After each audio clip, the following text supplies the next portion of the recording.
Hai Positive People, kita kembali melanjutkan seri pengajaran kita dalam Matius pasal 16. Kali ini kita mengambil ayat 13 sampai 17. Setelah Yesus tiba di daerah Kaisarea Filipi, ia bertanya kepada murid-muridnya, kata orang, siapakah anak manusia itu? Jawab mereka, ada yang mengatakan Yohanes Pembaptis, ada juga yang mengatakan Elia, ada pula yang mengatakan Yeremia atau salah seorang dari para nabi. Lalu Yesus bertanya kepada mereka, tetapi apa katamu, siapakah aku ini? Maka jawab Simon Petrus, engkau adalah Mesias, anak Allah yang hidup. Kata Yesus kepadanya, berbahagialah engkau Simon bin Yunus, sebab bukan manusia yang mengatakannya kepadamu, melainkan Bapakku yang di sorga. Di sini diceritakan tentang percakapan pribadi Yesus dengan murid-muridnya perihal dirinya. Peristiwa ini terjadi di daerah Kaisarea Filipi, wilayah perbatasan paling utara tanah Kanaan. Saat ini lokasinya di perbatasan antara Syria dengan Israel, persis dekat Gunung Hermon, daerah yang sejuk. Di sanalah, di sudut terpencil lah, tidak banyak orang berbondong-bondong mengikuti Yesus.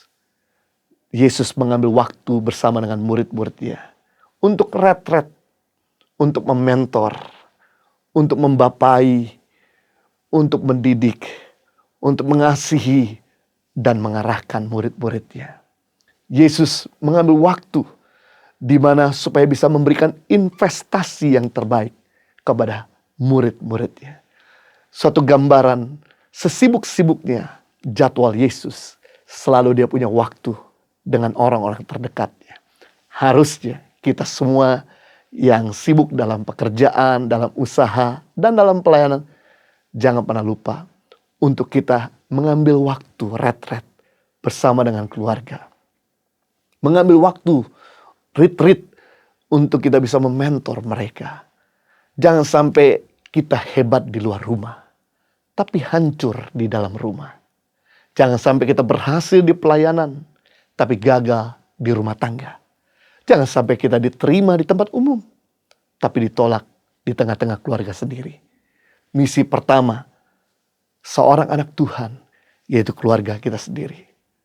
Jangan sampai kita jadi berkat buat banyak orang, tapi keluarga kita jadi batu sandungan. Ketika kita berhasil dalam rumah tangga, maka kita akan berhasil dalam dunia pekerjaan dan pelayanan. Ketika kita gagal dalam rumah tangga, maka kita akan gagal juga di dalam pelayanan dan di dalam dunia pekerjaan.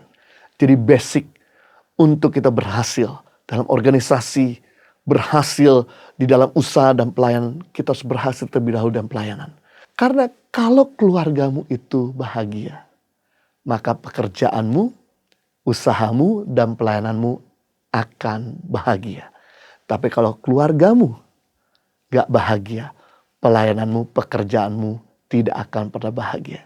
Beres dalam pelayanan, maka beres dalam organisasi dan dalam pekerjaan dan pelayanan. Gagal dalam rumah tangga, maka gagal dalam segala-galanya. Yang menarik, sebelum Daud diurapi di bangsanya, dia diurapi terlebih dahulu di kotanya. Sebelum Daud diurapi di kotanya, dia diurapi terlebih dahulu di keluarganya. Sebelum Daud jadi berkat bagi kotanya, dia harus jadi berkat terlebih dahulu bagi keluarganya. Sebelum Daud jadi berkat buat bangsanya, dia jadi berkat terlebih dahulu di kotanya. Tuhan mau kita sebelum jadi berkat di mana-mana, mari kita mengambil waktu, yaitu memberikan perhatian, memberikan waktu kita yang terbaik bagi orang-orang yang terdekat, bagi orang-orang yang kita cintai. Khotbah-khotbah kita di mimbar atau nasihat kita yang kita sampaikan di kelas hanya cuma memindahkan informasi dan pengetahuan, penumpangan tangan, memindahkan kuasa dan urapan. Tapi waktu yang berkualitas, hubungan memindahkan segala-galanya. Apa yang tidak dipandangkan oleh hubungan? Iman, kasih, kekuatan, pengetahuan, pewahyuan, kuasa, dan urapan. Semua dipindahkan lewat waktu-waktu berkualitas. Khotbah-khotbah kita di mimbar cuma mendongkrak kerohanian orang 20%. Tapi ketika membangun waktu yang berkualitas, mendongkrak kerohanian mereka sampai 80%. Kalau kita pengen lihat anak-anak kita bertumbuh, menjadi radikal di dalam Tuhan, berhasil dalam dunia pekerjaan, hidup takut dan berkenan kepada Tuhan, dan ada cara lain. Kita harus bisa membagi waktu dengan keluarga kita sendiri. Kalau kita pengen lihat istri kita, suami kita berubah, mari kita jangan diamkan mereka. Yang kita lakukan, ambil waktu untuk mendoakan, ambil waktu untuk berdoa bersama-sama dengan keluarga kita, mengambil waktu untuk sharing firman Tuhan bersama dengan mereka, mengambil waktu untuk pelayanan bersama-sama dengan mereka. Ketika kita melakukan keempat hal tersebut, kita akan lihat keluarga kita akan jadi keluarga yang penuh dengan kemuliaan Tuhan. Yesus menghabiskan waktu 90% dengan murid-muridnya. Satu kali saja Yesus khotbah di 5.000 orang. Satu kali saja Yesus khotbah di 4.000 orang. Tapi 90% waktunya dia selalu bersama dengan murid-muridnya. Makan sama murid-muridnya. Mengajar pada murid-muridnya. Tinggal sama murid-muridnya. Rekreasi dengan murid-muridnya. Makan ikan dengan murid-muridnya. Pergi ke pantai bersama murid-muridnya. Dan yang menarik karena Yesus menginvestasikan perhatiannya, waktunya, bahkan juga pengajarannya, hidupnya. Maka ketika mereka diutus ke ladang misi, tidak ada satu di antara mereka yang menyangkal Yesus. Mereka semua siap mati martir. Saya percaya ketika kita mengambil waktu dengan orang-orang yang kita mau investasikan bagi masa depan mereka, yang kita perlu lakukan adalah mari singkirkan jadwal padat kita dan ambillah waktu yang berkualitas kepada mereka. Memberi waktu berarti memberi kasih. Tidak pernah memberi waktu berarti tidak pernah memberi kasih. Ada 5 bahasa kasih yang kita bisa sampaikan kepada orang yang kita cintai. Yang pertama kata-kata pujian. Yang kedua memberi. Yang ketiga melayani. Yang keempat sentuhan. Yang kelima waktu berkualitas. Sebagus-bagusnya bahasa kita, sebagus-bagusnya kita punya kasih, tapi kalau nggak pernah diungkapkan, tidak akan pernah memberkati orang. Nah, 5 bahasa kasih ini yang kita bisa ungkapkan kepada Tuhan, kepada keluarga kita, kepada orang sekitar kita. Yang pertama kata-kata pujian. Yang kedua memberi. Yang ketiga melayani. Yang keempat sentuhan. Yang kelima waktu berkualitas. Tapi dari 5 ini, biasanya yang paling berat atau yang paling jarang orang bisa punya banyak, yaitu waktu berkualitas. Saya percaya ketika kita punya waktu berkualitas, maka kita akan mudah untuk memberikan kata pujian. Kita juga akan mudah untuk memberi yang terbaik. Kita akan mudah untuk melayani mereka.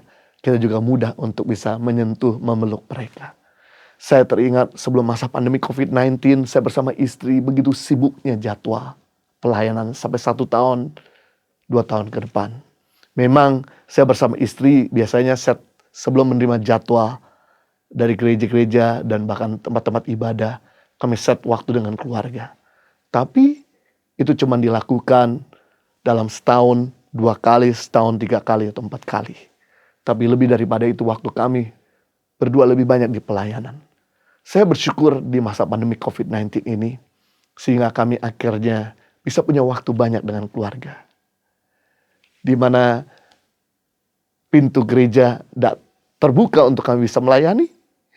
Dan yang kami lakukan adalah kami mulai membuka pintu gereja di rumah kami. Kami mulai bikin mesbah keluarga yang dimana sebelum-sebelumnya jarang dilakukan. Yang kami lakukan yaitu kami setiap malam, saya bersama anak-anak dan istri, kita mulai memuji menyembah Tuhan. Kemudian kita mulai doa syafaat, saya sampaikan firman Tuhan. Dan ini kami lakukan setiap hari. Dan sekarang ini menjadi habit dan anak-anak bertumbuh dalam iman. Istri saya juga sukacita kalau misalnya sampai udah malam-malam belum ada mesbah doa. Istri saya dan anak-anak saya mulai mengingatkan. Wow, amazing. Dan yang menarik adalah ketika kami dekat sama Tuhan, yang luar biasa adalah perubahan karakter terjadi bagi anak-anak kami dan bagi keluarga kami.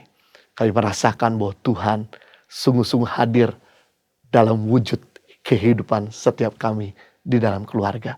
Saya rindu kalau Yesus bisa mengambil waktu retret bersama dengan murid-muridnya. Masakah kita sesibuk-sibuknya bekerja, sesibuk-sibuknya pelayanan, tidak bisa mengambil waktu retret bersama dengan keluarga kita.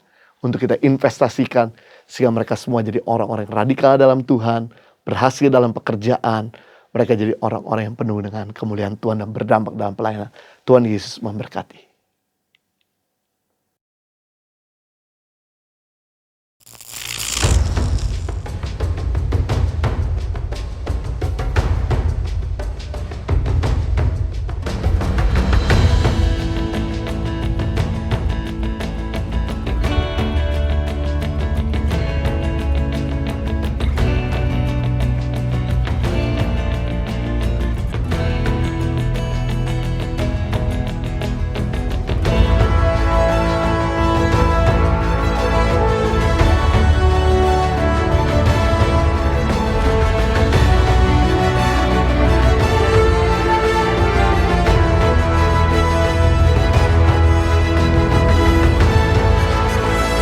Suka duka, perjuangan guru tangan pengharapan dalam membangun pendidikan di pedalaman Indonesia.